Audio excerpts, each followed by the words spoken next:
شرور أنفسنا ومن سيئات أعمالنا من يهده الله فلا مضل له ومن يضلل فلا هادي له وأشهد أن لا إله إلا الله وحده لا شريك له وأشهد أن محمدا عبده ورسوله يا أيها الذين آمنوا اتقوا الله حق تقاته ولا تموتن إلا وأنتم مسلمون يا أيها الناس اتقوا ربكم الذي خلقكم من نفس واحدة وخلق منها زوجها وبث منهما رجالا كثيرا ونساء واتقوا الله الذي تساءلون به والأرحام إن الله كان عليكم رقيبا يا أيها الذين آمنوا اتقوا الله وقولوا قولا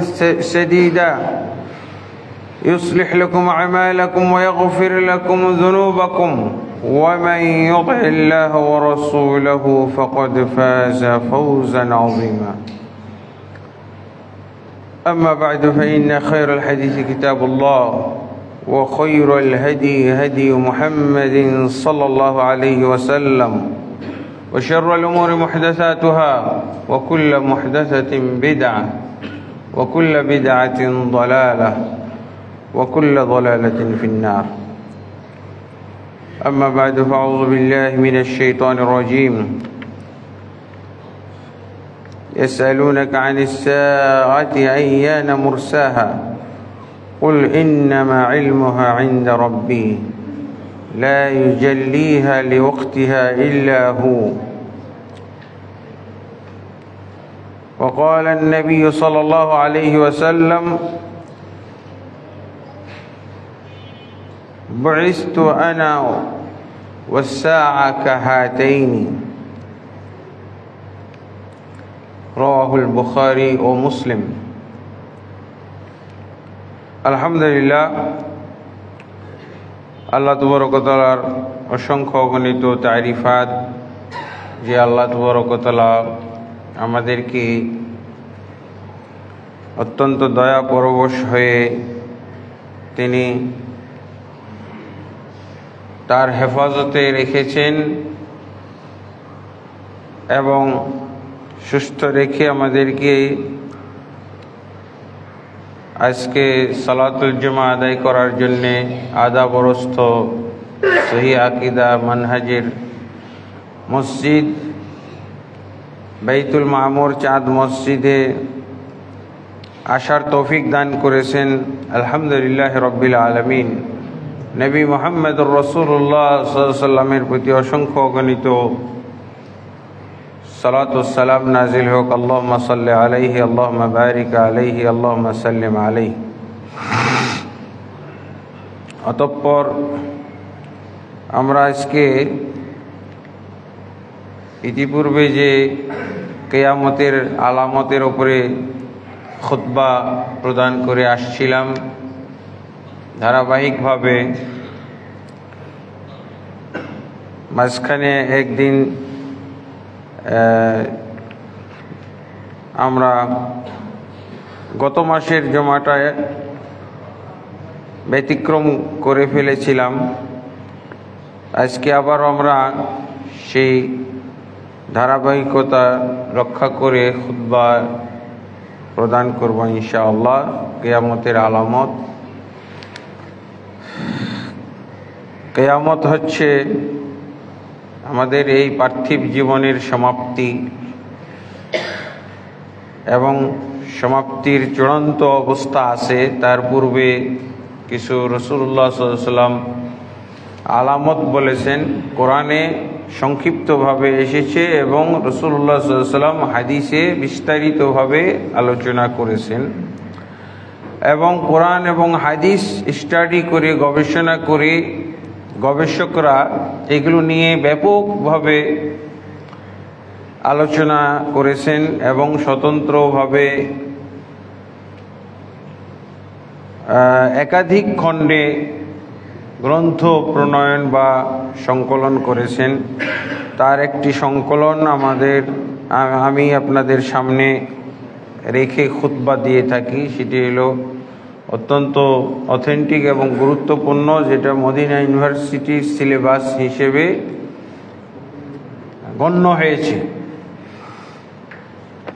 Medina ইউনিভার্সিটিতে আমরা লেখাপড়া করার সময় এই আশরাতুস সাআ, কিয়ামতের আলামত, এই গ্রন্থটি পড়েছি। যেহেতু ইমানের অংশ, ইমানের একটা অংশ এটা, কিন্তু তো মোটামুটি কিয়ামতের আলামতের মধ্যে আমরা ছোট আলামতগুলো বলা যেতে পারে যে প্রায় সবই চলে এসেছে, কিন্তু এগুলো কম এবং বেশি, এইটার শুধু পার্থক্য। কোনো সময় এটা কম এবং কোনো সময় এটা বেশি হইতে পারে, বেশি পরিমাণ, বেশি সংখ্যা, কিন্তু এগুলো ঘটে গেছে। তারপরও এই আলামতগুলোর মধ্যে আমাদের জন্য অনেক ধর্মীয় ইলম, ইসলামী জ্ঞান রয়ে গেছে, যার জন্য আমাদের এই বিষয়ে আলোচনা করলে আমাদের ধর্মীয় এবং ঈমানি উন্নয়ন সাধন হবে। তো আমরা মোটামুটি গবেষকদের, কোরআন এবং হাদিস স্টাডি করে যারা গবেষণা করেছেন, তারা ছোট আলামতগুলোকে সংখ্যা দিয়ে বলে দিয়েছেন প্রায় 60-এর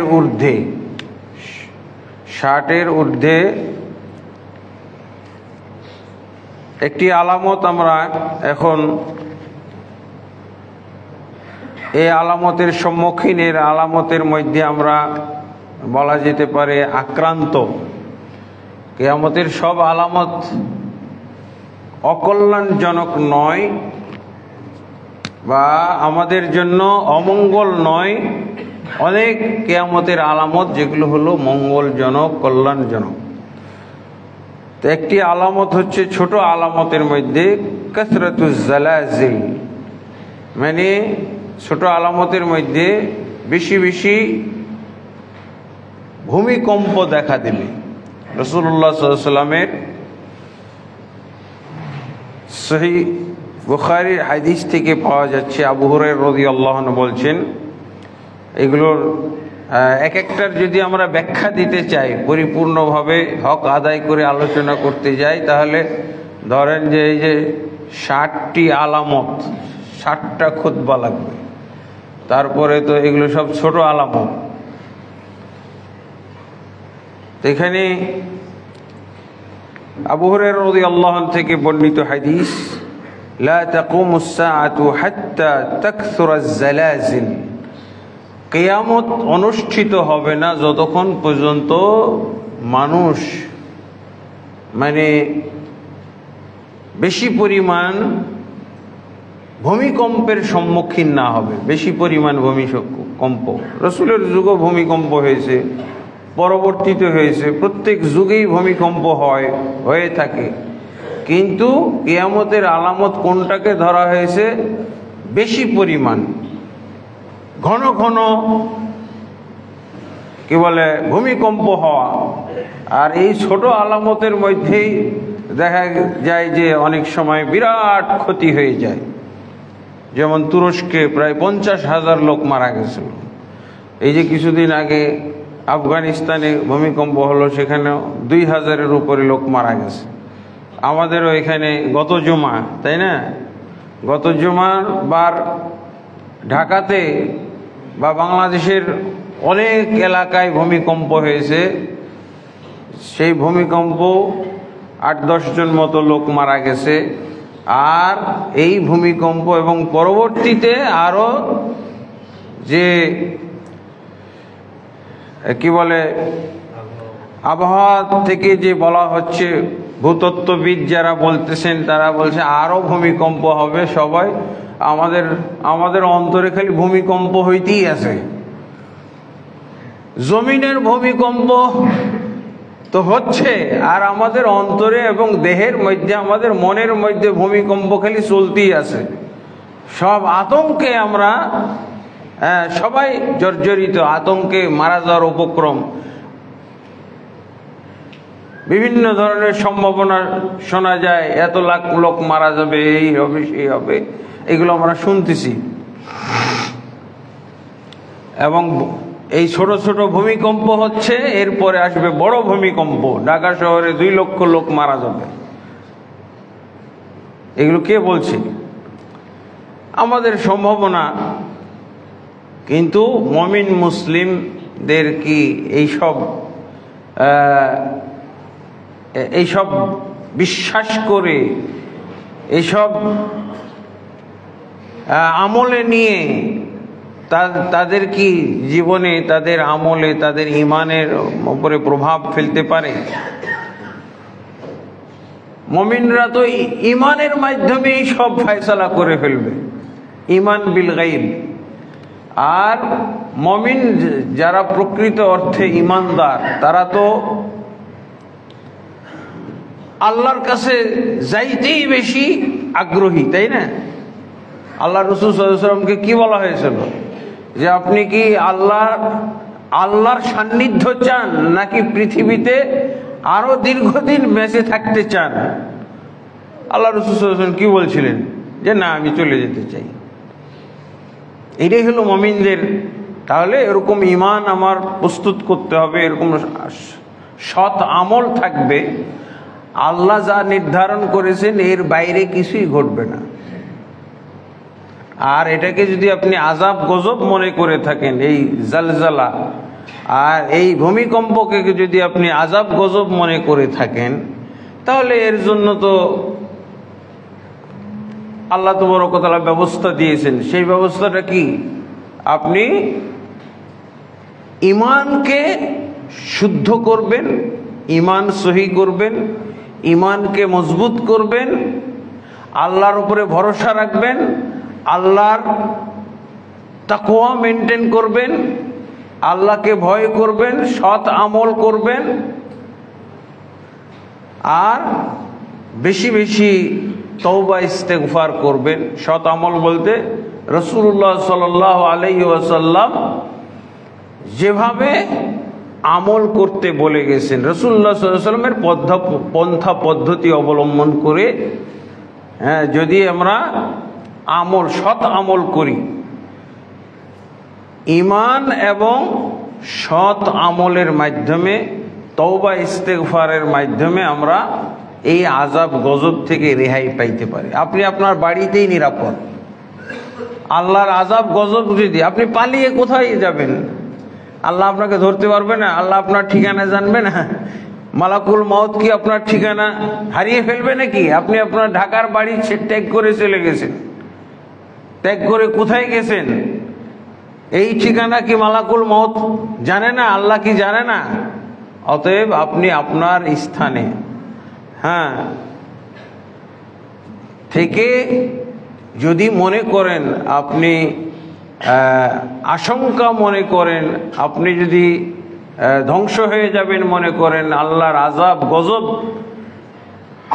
মনে করেন, তাহলে এর জন্য শুদ্ধ ঈমান এবং তওবা ইস্তেগফার করতে হবে। আল্লাহ কিন্তু এটা স্পষ্ট করে বলছেন, ওয়ামা কানা আল্লাহু লিয়ুআযযিবাহুম ওয়া আনতা ফীহিম ওয়ামা কানা আল্লাহু মুআযযিবাহুম ওয়া হুম ইস্তাগফিরুন।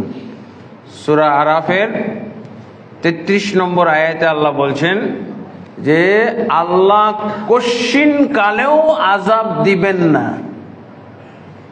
মানে আল্লাহ কশিন কালেও আযাব দিবেন না। ভূমিকম্প কার হাতে? আল্লাহর হাতে না? আল্লাহ চাইলে বন্ধ করে দিতে পারেন, আল্লাহ চাইলে এর ক্ষয়ক্ষতি থেকে আপনাকে রেহাই দিতে পারেন। আল্লাহ কি বলছেন? ওমা কানা আল্লাহু লিয়ুআযযিবাহুম ওয়া আনতা ফীহিম ওমা কানা আল্লাহু মুআযযিবাহুম ওয়া হুম ইস্তাগফিরুন। আল্লাহ কশিন কালেও আযাব দিবেন না যদি আপনি তাদের মাঝে থাকেন। আপনি তাদের মাঝে থাকেন, অর্থাৎ রাসূলুল্লাহ সাল্লাল্লাহু আলাইহি ওয়াসাল্লামের কে সম্বোধন করে বলা হয়েছে আপনি যদি তাদের মাঝে থাকেন। তো সুন্নি জামাতের তো লোকদের মাঝেই আছে, আল্লাহ রসুল তো মরেইনি, আছে। আর আহলুস সুন্নাহ ওয়াল জামাত যারা, তাদের দৃষ্টিতে রসুল আমাদের সাথে থাকার অর্থ হলো রসুলের আদর্শ আমাদের সাথে থাকা। যেটা আমি বললাম, সৎ আমল করতে হবে। সৎ আমল মানে রসুল সাল্লাল্লাহু আলাইহি ওয়াসাল্লামের প্রদর্শিত পথ, রাসূলুল্লাহ সাল্লাল্লাহু আলাইহি ওয়াসাল্লাম যেভাবে আমল করেছেন, করতে বলেছেন, শিক্ষা দিয়েছেন, এইভাবে যদি কেউ আমল করে, প্রতিটা আমলেই আল্লাহ রাসূল সাল্লাল্লাহু আলাইহি ওয়াসাল্লাম উম্মতের সাথে আছে। ওরা তো আল্লাহ রসুলকে সাথে রাখার কি, যে ওদের নাকি কবরের প্রশ্নের জবাবও দিয়ে দিবে। সব ফাসেক ফাজির এগুলো। এই যে সুন্নি জামাত যারা নিজেদেরকে বলে মিলাদ কিয়াম, যাদের হলো ধর্মের মূল জিনিস হলো মিলাদ কিয়াম। মিলাদ কিয়াম করলে মুসলমান, আর এদের নিকটে হলো আল্লাহ রসুল মারা যাননি, ওরা আল্লাহ রসুলকে নিয়েই সাথে আছে। কিন্তু আমাদের সাথে আল্লাহ রসুল কিভাবে আছে? আদর্শের মাধ্যমে। আমরা যখন সকালে উঠি তখন রাসূল সাল্লাল্লাহু আলাইহি ওয়াসাল্লামের আদর্শ নিয়ে উঠি। আলহামদুলিল্লাহিল্লাযী আহইয়ানা বা'দা মা আমাতানা ওয়া ইলাইহিন নুশুর। কিসের উপরে উঠলাম? রাসূলের আদর্শ নিয়ে উঠলাম, রাসূলের শিক্ষা দীক্ষার উপরে উঠলাম। আর সারাদিন চলতেছে রাসূল সাল্লাল্লাহু আলাইহি ওয়াসাল্লামের শিক্ষা দীক্ষারও। আবার যখন আমরা ঘুমাবো তখন আবার রাসূল সাল্লাল্লাহু আলাইহি ওয়াসাল্লাম এর আদর্শের উপরে আমরা ঘুমাতে যাব। বিসমিল্লাহিল্লাযী আল্লাহুম্মা বিসমিকা আমুতু ওয়া আহইয়া, আল্লাহুম্মা বিসমিকা আমুতু ওয়া আহইয়া। বাস ঘুম থেকে জাগ্রত হওয়ার পর আবার ঘুমাতে যাওয়া পর্যন্ত সব সময় রাসূল সাল্লাল্লাহু আলাইহি ওয়াসাল্লামকে আমরা এভাবে আমাদের মাঝে রেখেছি, তার আদর্শ। আল্লাহ রাসূল সাল্লাল্লাহু আলাইহি ওয়াসাল্লাম তো এটাই বলছেন, মান আহাব্বা সুন্নতি ফাকাদ আহাব্বানি, যে আমাকে মহব্বত করলো সেই আমাকে প্রকৃত, যে আমার সুন্নতকে মহব্বত করলো, যে আমার সুন্নতকে জীবিত করলো, আমলের মাধ্যমে জীবিত রাখলো, তরুতাজা রাখলো, সেই ব্যক্তি প্রকৃত অর্থে আমাকে ভালোবাসে। এই মিলাদ কিয়াম করে আর রাস্তাঘাটে হই হই করে না, আদর্শের মাধ্যমে। ওয়ামান আহাব্বানি, আর যে ব্যক্তি এভাবে আমাকে ভালোবাসবে, কানা মাইয়া ফিল জান্নাহ, এভাবে সে আমার সাথে জান্নাতে থাকবে। আল্লাহু আকবার। তো রাসূল, আপনি যতদিন পর্যন্ত তাদের মাঝে আছেন ততদিন পর্যন্ত কশ্চিন কালও তাদেরকে আযাব দিব না। আয়াতটা পড়ে নিন, ঈমান তাজা হবে। আপনি আপনার বাড়িতেই নিরাপদ মনে করবেন, নিরাপদ বোধ করবেন।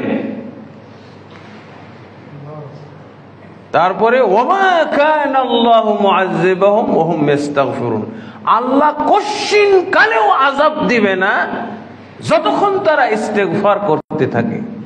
ইস্তেগফার বুঝেন তো? আস্তাগফিরুল্লাহ আল্লাযী লা ইলাহা ইল্লা হুয়াল হাইয়ুল কাইয়্যুম। যদি এটাকে আযাব মনে করেন, যে আল্লাহ বলছেন আযাব আমি দিবই না যারা ইস্তেগফার করে, আমার আযাব তাদের জন্য না।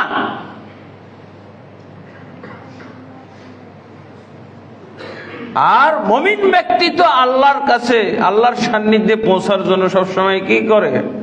সে উদ্গ্রীব থাকে।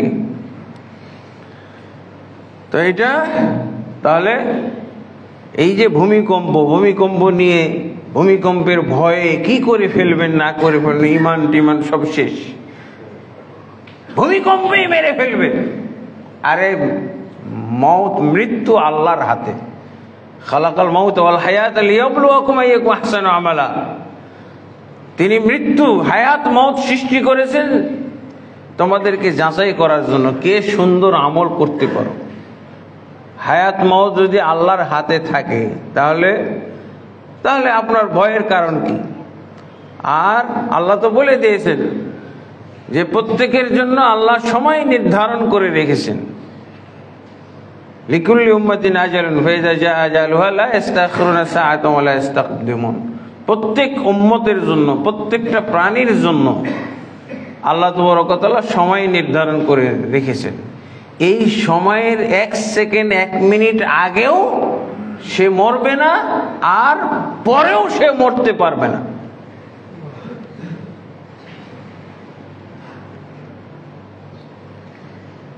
ওমা কানা লিনাফসিন আন তামুতা ইল্লা বিইজনিল্লাহ। আল্লাহর অনুমতি ছাড়া, আল্লাহর ইজিন ছাড়া কেউ চাইলেও মরতে পারবে না, আত্মহত্যাও করতে পারবে না। অনেকে বলে না যে আমি মরে যাব, আমি আমার জীবন ধ্বংস করব। আল্লাহর অনুমোদন ছাড়া কেউ চাইলেও মরতেও পারবে না। কিসের আপনাকে এসে কে ভূমিকম্প এসে মেরে ফেলবে? হ্যাঁ, তো আলহামদুলিল্লাহ এটা একটা কিয়ামতের আলামত। আল্লাহ রাসূল সাল্লাল্লাহু আলাইহি ওয়াসাল্লাম বলেছেন। এই আলামতটাও, এই আলামতের ব্যাপারে আমাদের কি করণীয় বর্জনীয় সংক্ষেপে বললাম। তারপরে একটা আলামত হলো যাহাবুস সালিহিন, সৎ লোক বিদায় হয়ে যাওয়া। ভালো মানুষরা আস্তে আস্তে বিদায় হয়ে যাবে। খারাপ মানুষগুলোর হায়াত, বহুত হায়াত থাকবে, ভালো মানুষ ওগুলোর হায়াত কম, তাড়াতাড়ি মরে যায়। তারপরে আরেকটা আলামত হলো ইরতিফাউল আসাফিল, নিম্ন মানের লোকদের, অশিক্ষিত নিম্ন স্তর, সমাজের যারা নিম্ন স্তরের ছিল, টোকাই সরকার, এরা সব সমাজের অধিপতি হয়ে যাবে, নেতা নেত্রী সেজে যাবে। এটা আল্লাহ রাসূল সাল্লাল্লাহু আলাইহি ওয়াসাল্লাম বলছেন। আরেকটা আলামত হলো আন তাকুনা তাহিয়াতু লিল মারিফা, মানে শুধু পরিচিতদেরকে সালাম দেওয়া হবে, অপরিচিত লোককে সালাম দেওয়া হবে না, তাকে কোনো ধরনের সমাদর সম্ভাষণ দেওয়া হবে না।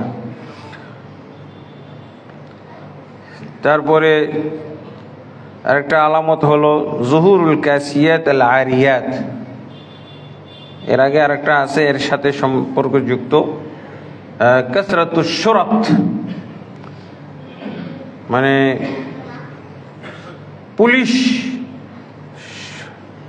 পুলিশদের মানে সংখ্যা বেড়ে যাবে। হাদিসের ভাষায়, এখানে উনি গবেষকের ভাষায় এটা এসেছে, মানে আল্লাহ রাসূল সাল্লাল্লাহু আলাইহি ওয়াসাল্লাম বলছেন যে কিয়ামতের একটি আলামত হলো এই দুই শ্রেণীর লোকদের দেখা যাবে। কি? যারা আমার উম্মতকে অন্যায়ভাবে প্রহর করবে, তাদের হাতে লাঠি থাকবে আর অন্যায়ভাবে প্রহর করতে থাকবে, অযৌক্তিক অন্যায়ভাবে প্রহর করবে। এই প্রহরকারীদেরকে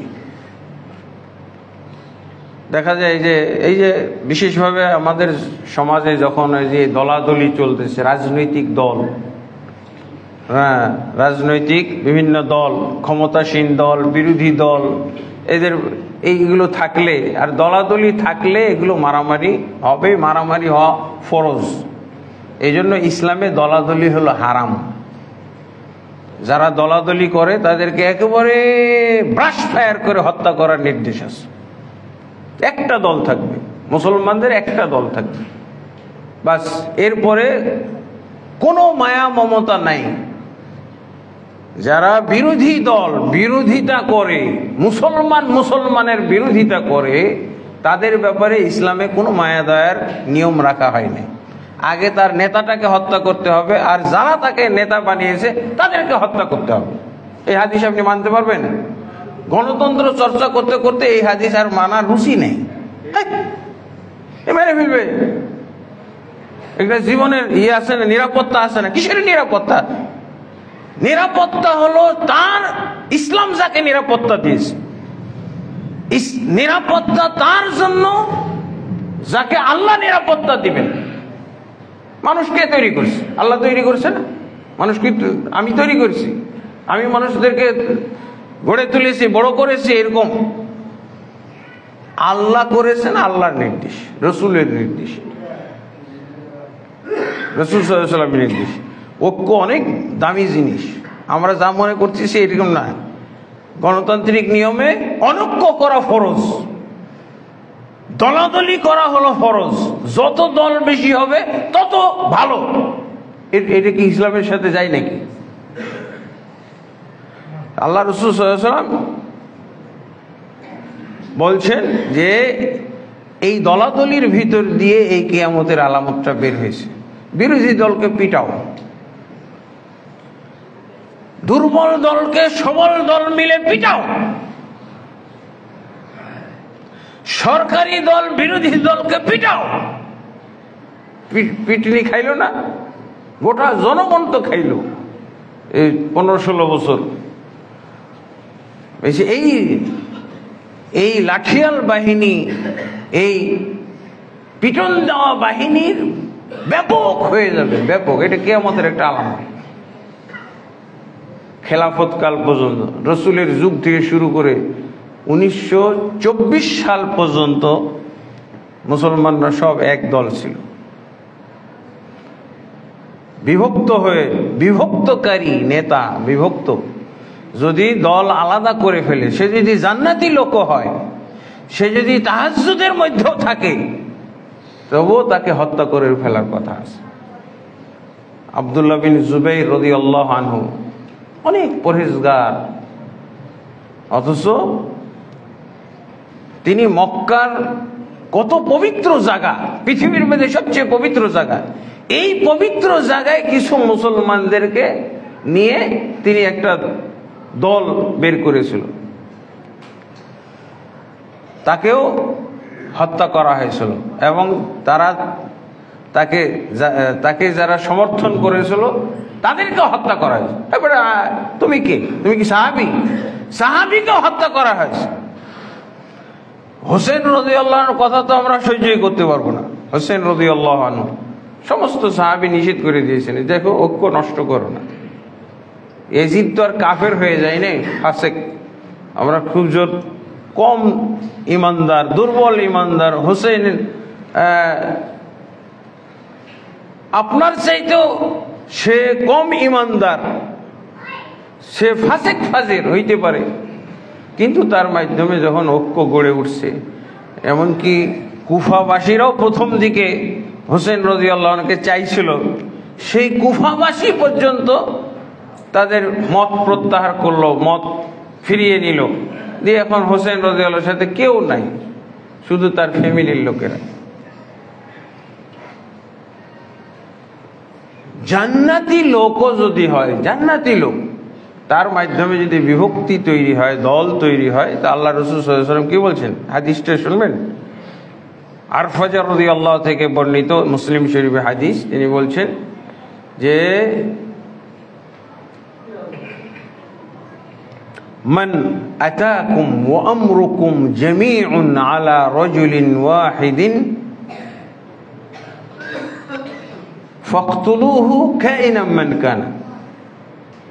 আল্লাহ রাসূল সাল্লাল্লাহু আলাইহি ওয়াসাল্লাম বলছেন, যখন তোমরা মুসলমানরা ঐক্যবদ্ধ থাকো, কিভাবে ঐক্যবদ্ধ আল্লাহ রাসূল বলেও দিচ্ছেন, একজন আমিরের নেতৃত্বে।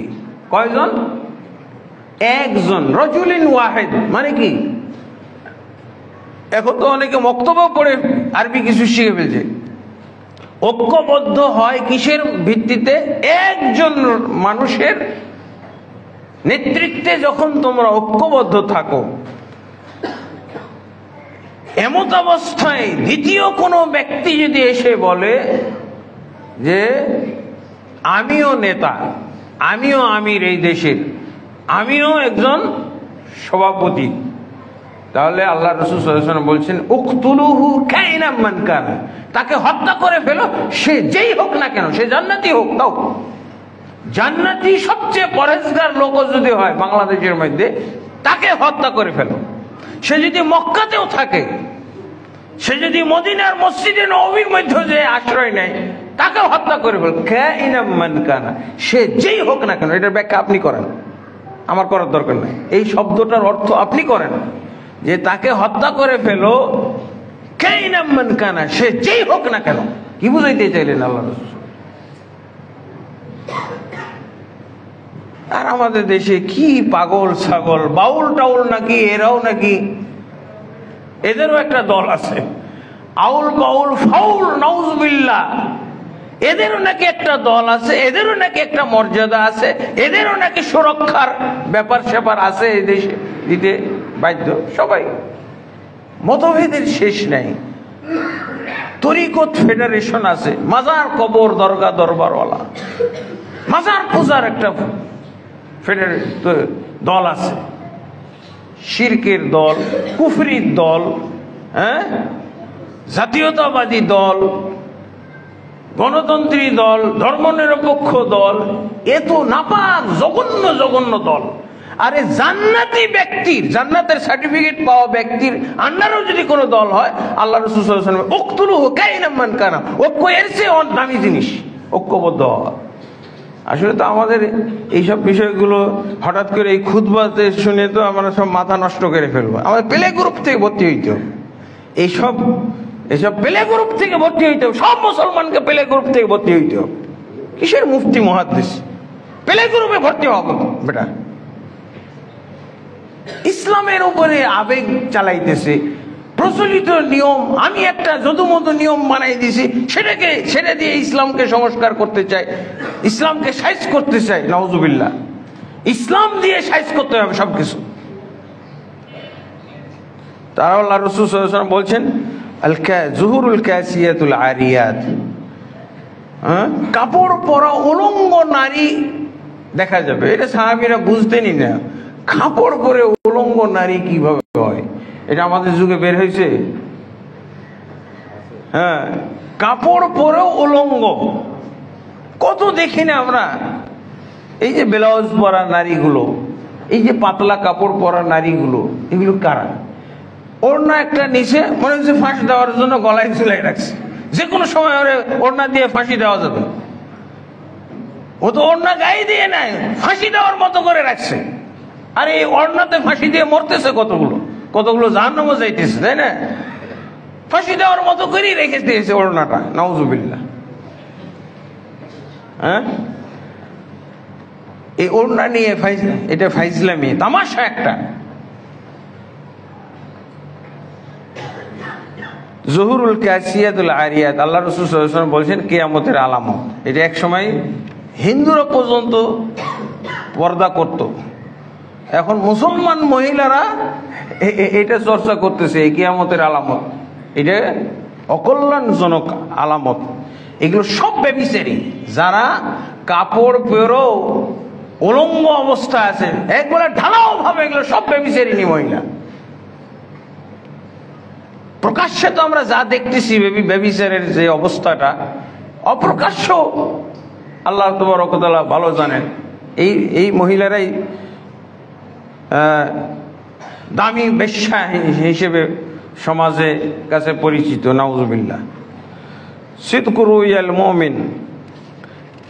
আর এটা ধরেন যে ওই যে উলঙ্গ, কাপড় পরেও উলঙ্গ, এর কয়েকটা অবস্থা আছে ব্যাখ্যায় গেলে হাদিসের। মানে শর্ট কাপড় পরে ও বসতেই পারে না, বুঝেছেন? এমন এমন মহিলা আছে এত শর্ট কাপড় পরতেছে, যে ও স্বাভাবিকভাবে বসতেও পারে না, দুইটা উরুকে মিলাইয়া বসতে হয় তার, এত শর্ট। আর একটা হলো এত পাতলা কাপড় পরে যে ওর শরীরের সবকিছুই দেখা যায়, এটা একটা অবস্থা। আর একটা হলো এত টাইট পোশাক পরে যে তার দেহের সব অঙ্গ প্রত্যঙ্গগুলো ফুটে উঠছে। আর টাইটের সাথে যদি আবার পাতলা লাগাই দেয়, তাহলে তো আপনি চিনতেই পারবেন না যে কাপড় পরা আছে কিনা। কাপড় পরাই নাই। এই জন্য আল্লাহ রাসূল সাল্লাল্লাহু আলাইহি ওয়াসাল্লাম বলছেন জুহুরুল কাসিয়াতুল আরিয়াত। আল্লাহ রাসূল সাল্লাল্লাহু আলাইহি ওয়াসাল্লাম এটার প্রশংসা করছেন না। এই কিয়ামতের আলামত দমন করতে হবে। আমাদের সমাজে যদি থাকে, তাহলে এগুলো সমাজের অপবিত্রতাকারী এই মহিলাগুলো হলো সমাজ অপবিত্রকারী। এই মহিলাগুলোকে দমন করতে হবে। এই ধরনের পোশাক পরে মহিলারা যেন বের হয়ে না আসতে পারে। পর্দা আপনি করবেন, এটাই তো ইসলামের বিধান। কিন্তু পর্দা না করে উল্টা যদি এই অবস্থা হয়, তাহলে এটা সমাজের জন্য অপবিত্রতা। আল্লাহ তাবারক ওয়া তাআলা এদেরকে হেদায়েত দান করুন, আল্লাহুম্মা আমিন।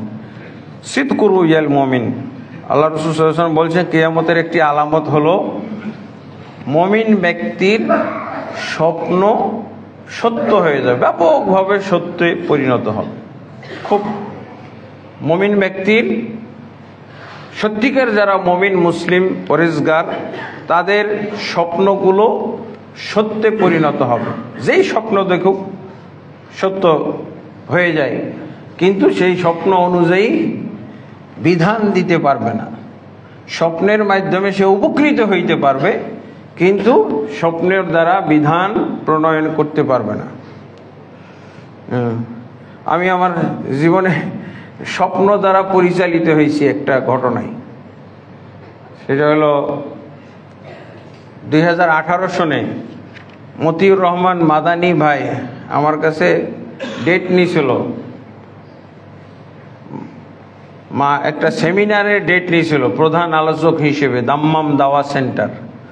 ওনার সাথে দেখা হয়েছিল আমার এই 2018 এই শাবান মাসের হয়তো শুরুর দিকে।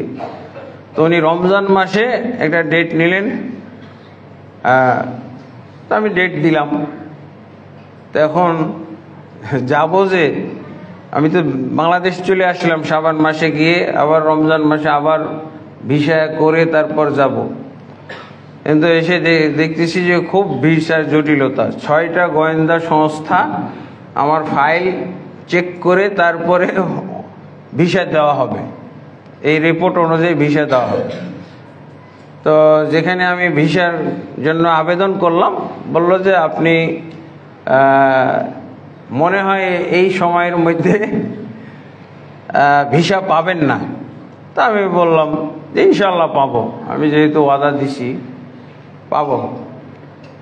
হঠাৎ করে একদিন স্বপ্নে দেখতেছি যে আপনার ফাইল 6টা গোয়েন্দা সংস্থা মানে কি বলে তদন্ত করে পজিটিভ রিপোর্ট দিয়ে দিয়েছে। আল্লাহু আকবার।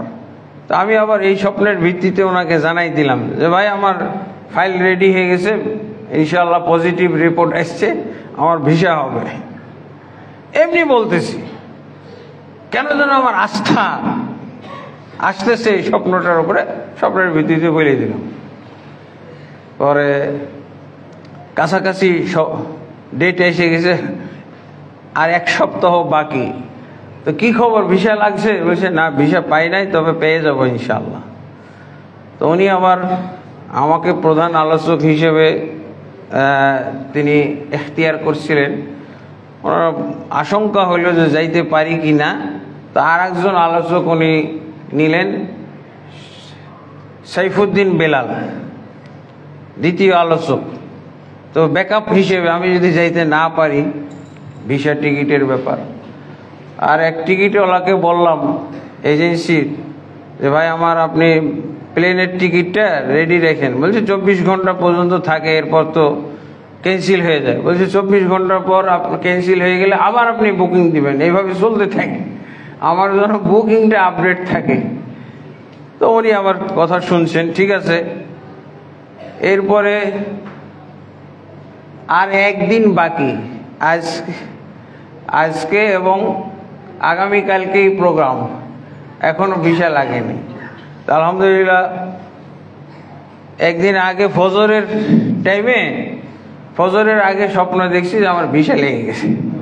ফজরের সালাত পড়েই আমি জানাই দিলাম যে ভাই আমার ভিসা লেগে গেছে।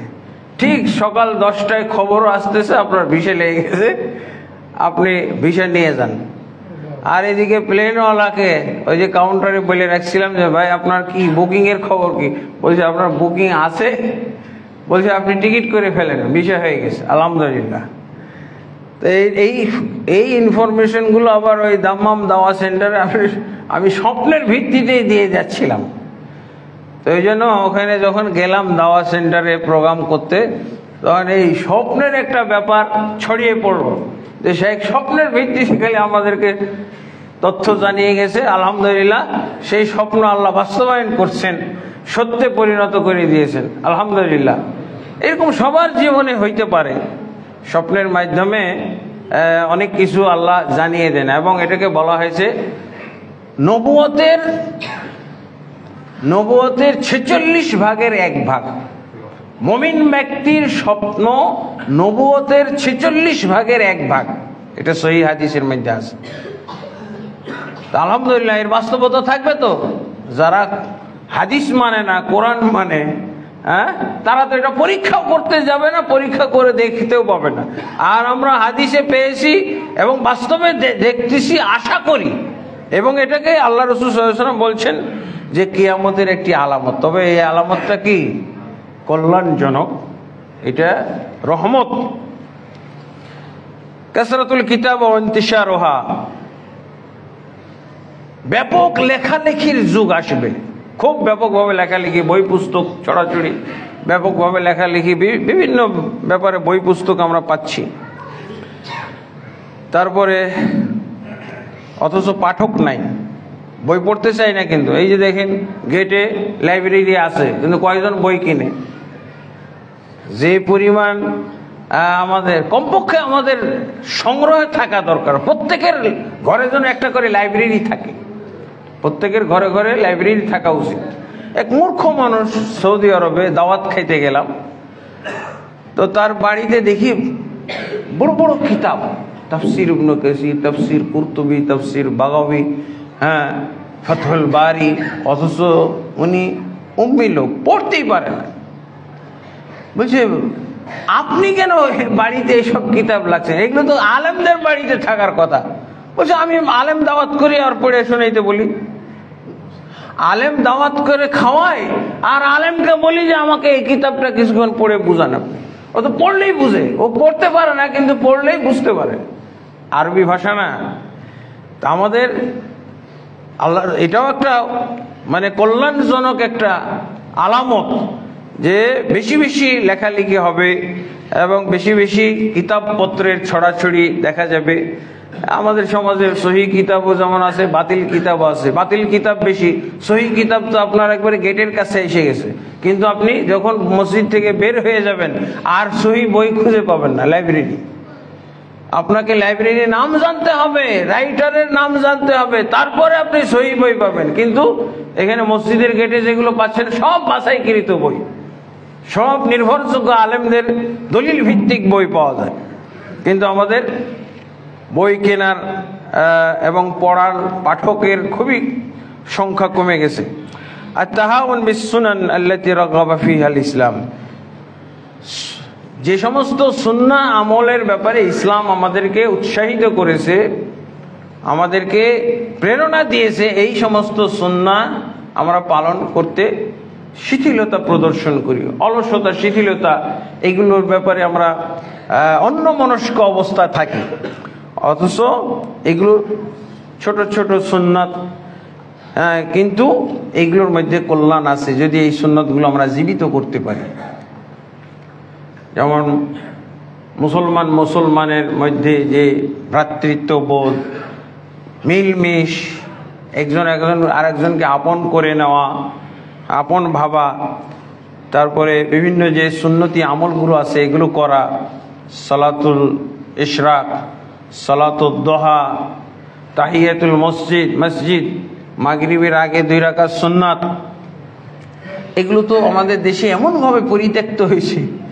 অন্য সমাজের হুজুররা বলছে ওর এমনভাবে তাদের কাছে পরিত্যক্ত, মাগরিবের পরে সুন্নত পড়া দেখলে মাথা নষ্ট। আমি এক মসজিদে ইমামতি করতাম মাঝে মধ্যে। তো অজু করার পর আজান দেওয়ার পর সবাই সুন্নত পড়তেছে।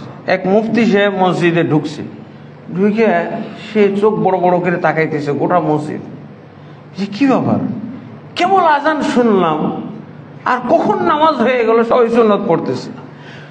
মাগরিবের ফরজ নামাজের আগেও যে সুন্নত আছে, ও জীবনে প্রথম এই দৃশ্যটা দেখতেছে, তাজ্জব মিলাইতে পারতেছে, মনে হচ্ছে মেরাজের ঘটনা।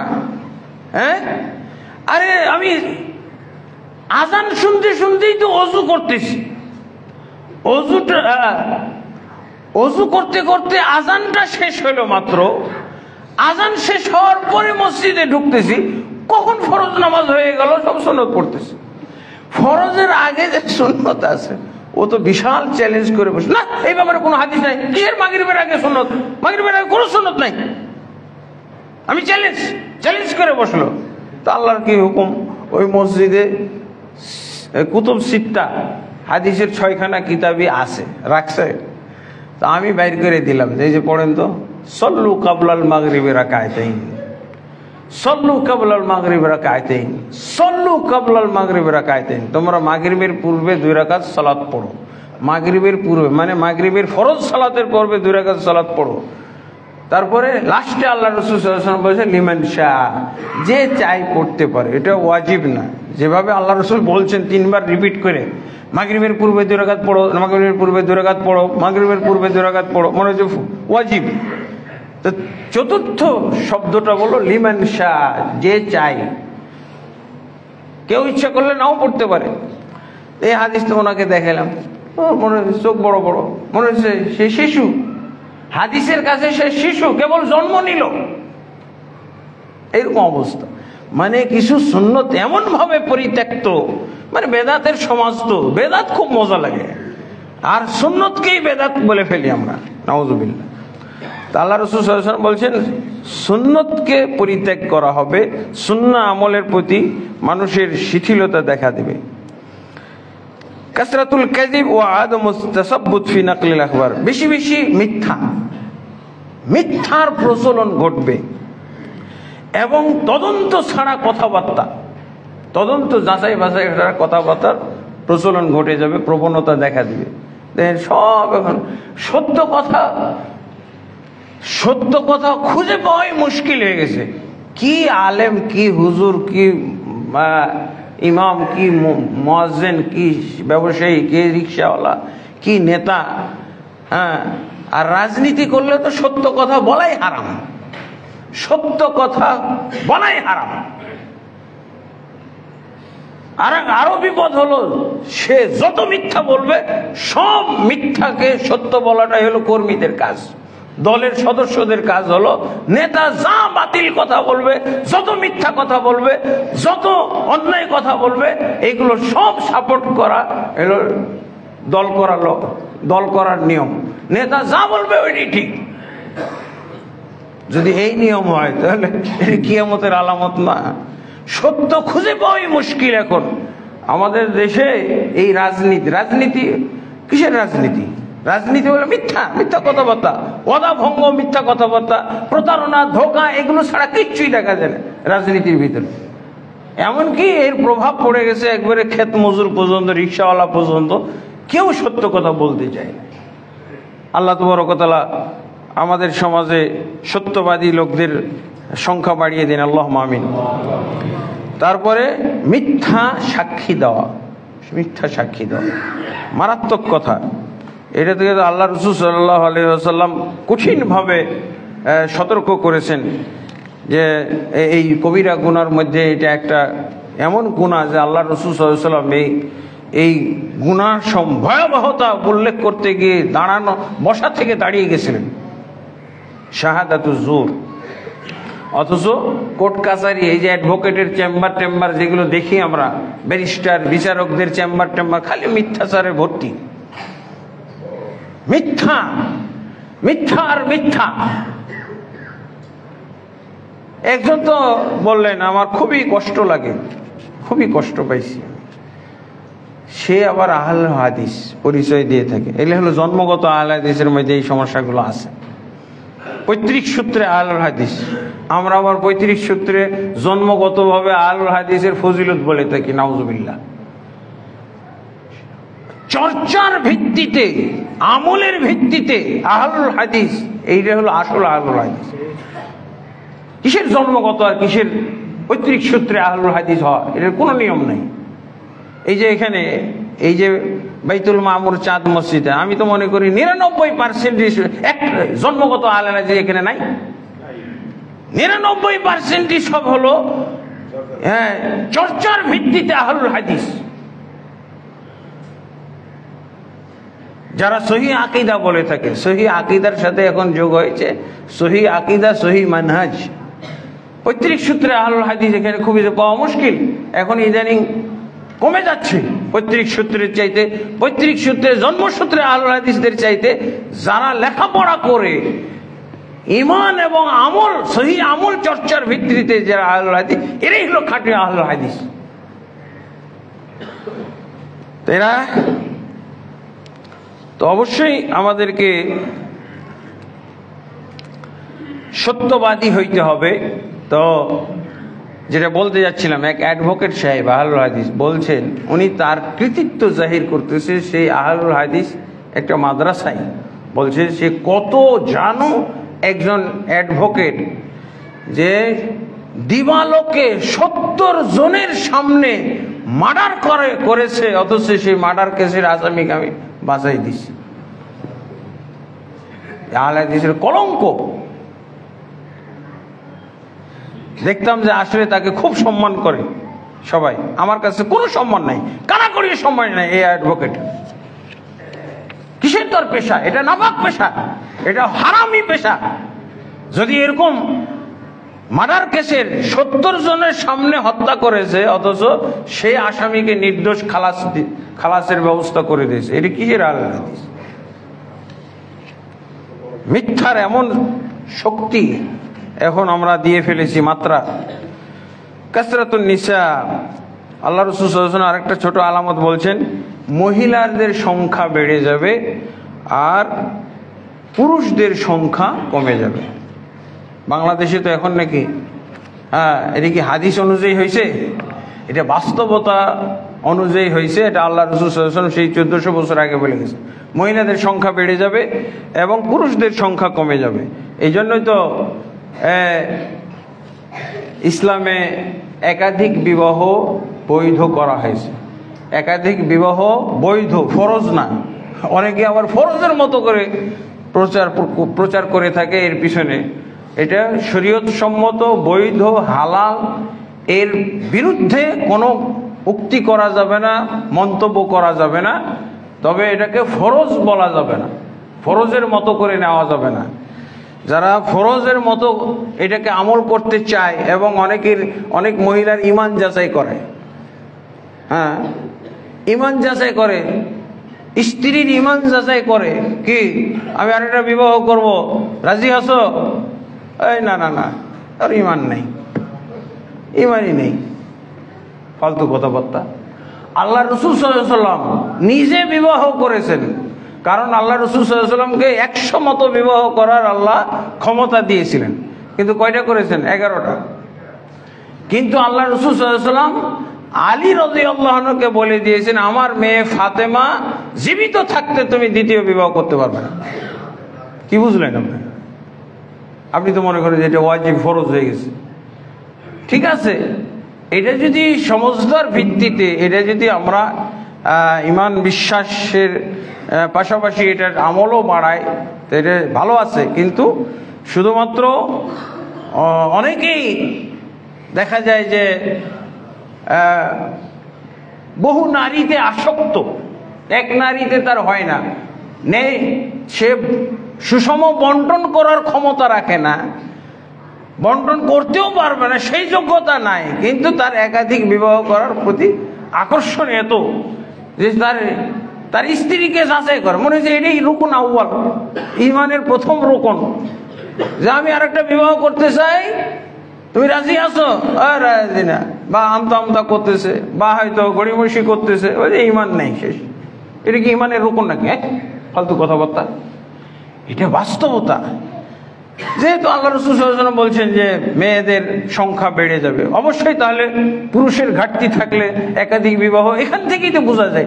আমরা যারা পরিসংখ্যানের সাথে আছি, এই পরিসংখ্যানের লোকগুলোই তো বলে দিবে যে একাধিক বিবাহ জায়েজ, ইসলামও জায়েজ বলছে। তবে ইসলাম শর্ত করে দিয়েছে ন্যায় বন্টন করতে জানতে হবে।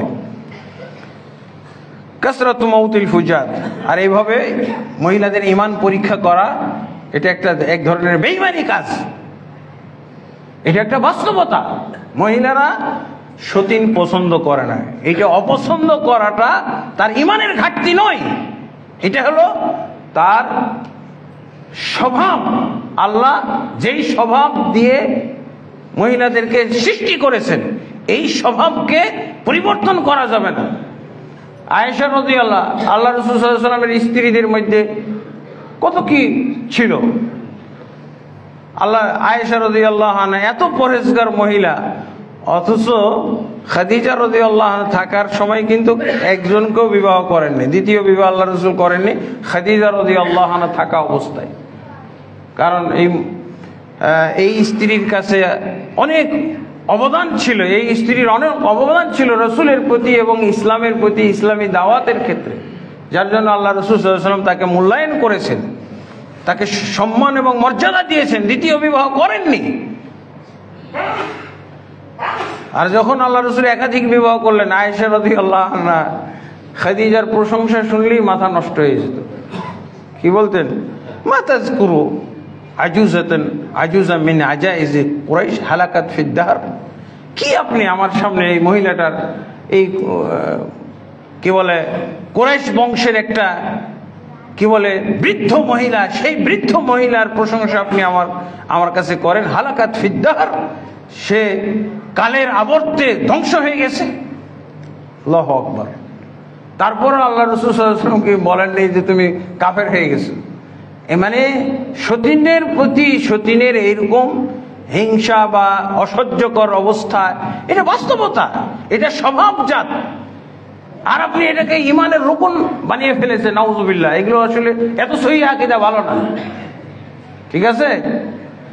আলহামদুলিল্লাহ, এটা বাস্তবতার উপরে আপনারা নেওয়ার চেষ্টা করবেন, এটাকে অবাস্তব অবস্থায় নিয়ে যাওয়ার চেষ্টা করবেন না। আমি একাধিক বিবাহ বিপক্ষে বলছি না, পক্ষে বলছি, কিন্তু এটা বাস্তবতার ভিতরে থাকতে হবে, অবাস্তবতার মধ্যে নিয়ে যাওয়া যাবে না এটাকে।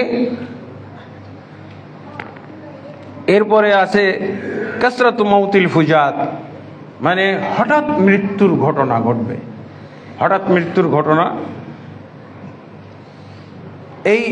এই ঘটনাগুলো বিভিন্ন অবস্থায় হইতে পারে। এটা একটা কিয়ামতের আলামত হিসেবে যখন তখন যেখানে সেখানে সে মৃত্যুর সম্মুখীন হবে।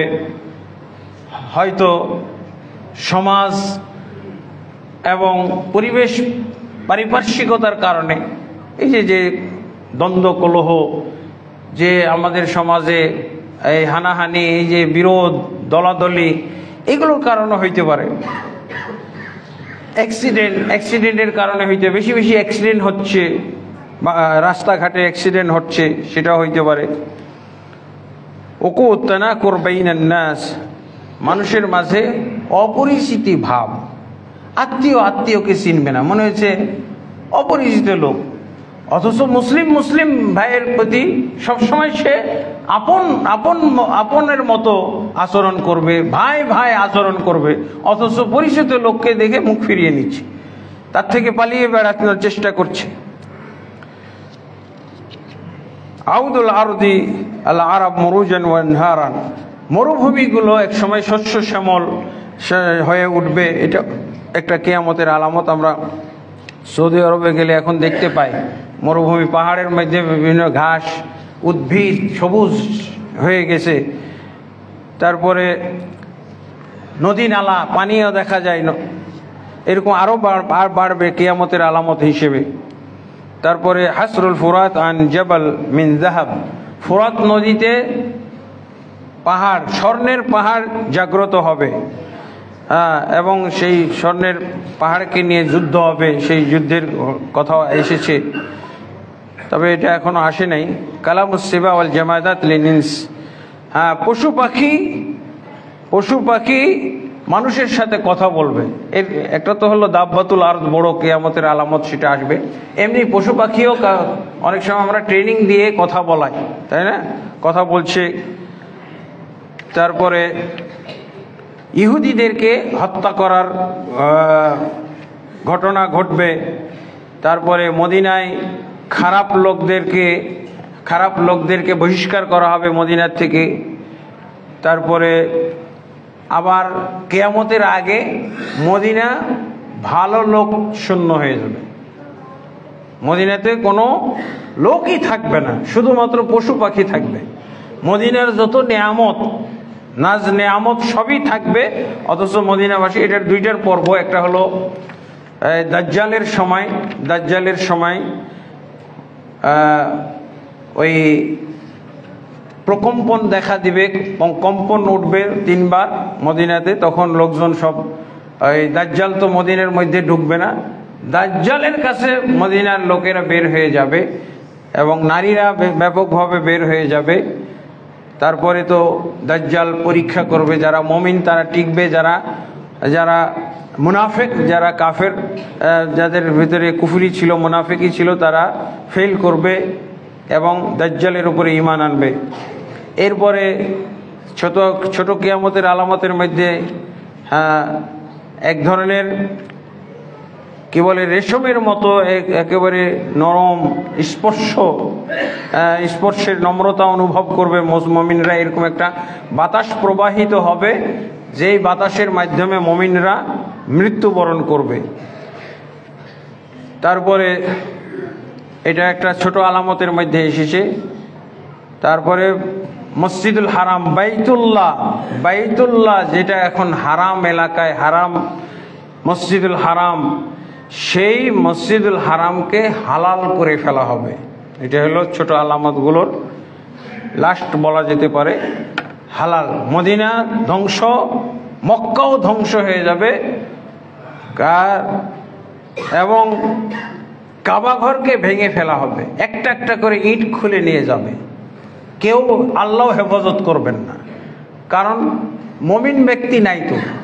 আবরাহার হস্তি বাহিনীর সময় আল্লাহ হেফাজত করেছিলেন, কারণ এই কাবা ঘরের ইবাদতকারী অবশিষ্ট আছে, সামনে আসবে, মুহাম্মদ সাল্লাল্লাহু আলাইহি ওয়াসাল্লামের জন্ম হবে এবং মুহাম্মদ সাল্লাল্লাহু আলাইহি ওয়াসাল্লামের দাওয়াতে ঈমান আনবে এবং শত শত বছর, হাজার হাজার বছর এই ইমানদারদের সিলসিলা থাকবে। এই কাবা ঘরের ইবাদতকারী, হজ উমরা পালনকারী, তওয়াফকারীরা আসবে।